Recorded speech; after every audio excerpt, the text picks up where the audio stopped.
पश्चिम बंगाल के मालदा जिले के कालियाचक में हुई हिंसक घटना ने राज्य में कानून व्यवस्था को लेकर गंभीर सवाल खड़े कर दिए हैं। न्यायिक अधिकारियों को बंधक बनाए जाने की घटना के बाद इस मामले में अब बड़ा एक्शन शुरू हो गया है। सुप्रीम कोर्ट की सख्ती के बाद एनआईए ने मामले में एंट्री की और जांच शुरू कर दी है। एनआईए की 24 सदस्यीय टीम ने कालियाचक पहुंचकर प्रारंभिक जांच की और इसके बाद एजेंसी ने केस दर्ज करने का निर्णय लिया है। एजेंसी अब गिरफ्तार आरोपियों को अपनी हिरासत में ले सकती है।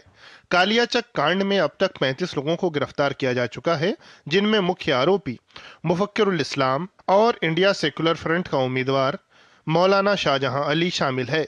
इन सभी आरोपियों को कोर्ट में पेश किया गया। इस सिलसिले में अब तक 19 मामले दर्ज किए गए हैं।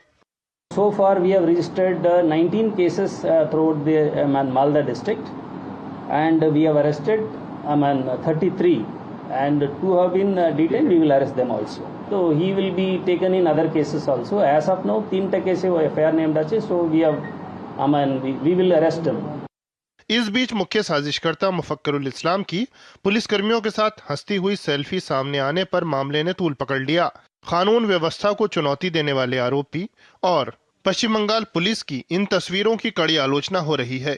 वहीं मुख्यमंत्री ममता बनर्जी, टीएमसी सांसद कल्याण बनर्जी और अन्य कई टीएमसी नेताओं के साथ भी मालदा घटना के मास्टरमाइंड मुफक्किरुल इस्लाम की तस्वीरें सामने आने से मामला गर्मा गया है। बीजेपी नेता अमित मालवीय ने ये तस्वीरें साझा करते हुए पूछा कि जब मुख्यमंत्री को Z+ सुरक्षा प्राप्त है तो फिर आरोपी को इतनी नजदीकी और पहुंच कैसे मिली। ममता दीदी जो बोल रहे हैं, ये है वो शख्स जिसको गिरफ्तारी हुआ, और इनके साथ ममता जी है क्यों इनके साथ एक मंच शेयर कर रहे हैं।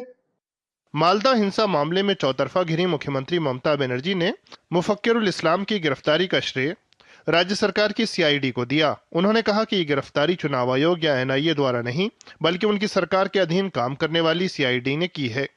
ममता सरकार की सीआईडी द्वारा आनन फानन की गई इस कार्रवाई को लेकर भाजपा ने संदेह जताया। भाजपा का आरोप है कि ममता सरकार आरोपियों के साथ खड़ी है और उन्हें बचाने के लिए ऐसा कदम उठा रही है। एनआईए इन्वेस्टिगेशन चल रही है। हमारे election commission, chief election commissioner के निर्देश से उससे पहले सीआईडी का गिरफ्तार करना, इसमें थोड़ा डाउट लग रहा है मुझे। गिरफ्तारी के लिए हुआ है कि बचाने के लिए हुआ है, इसके इन्वेस्टिगेशन के बाद में पता चलेगा। विपक्ष का आरोप है कि पश्चिम बंगाल में मालदा जैसी घटनाओं के लिए स्वयं मुख्यमंत्री ममता बनर्जी जिम्मेदार हैं। राज्य की मुखिया ही अपनी जनसभाओं में लगातार उकसाने वाले और भड़काऊ बयान दे रही हैं।